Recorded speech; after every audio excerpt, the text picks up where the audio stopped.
وقضى ربك ألا تعبدوا إلا إياه وبالوالدين إحسانا إما يبلغن عندك الكبر أحدهما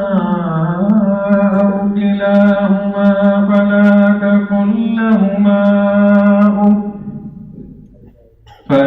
تقل لهما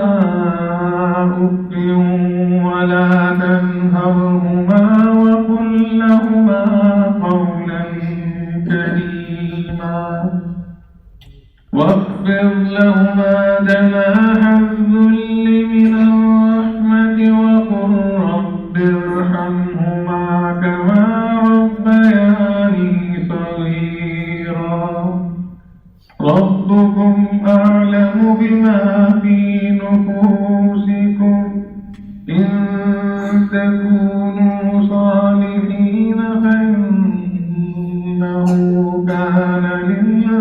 للأوابين غفورا.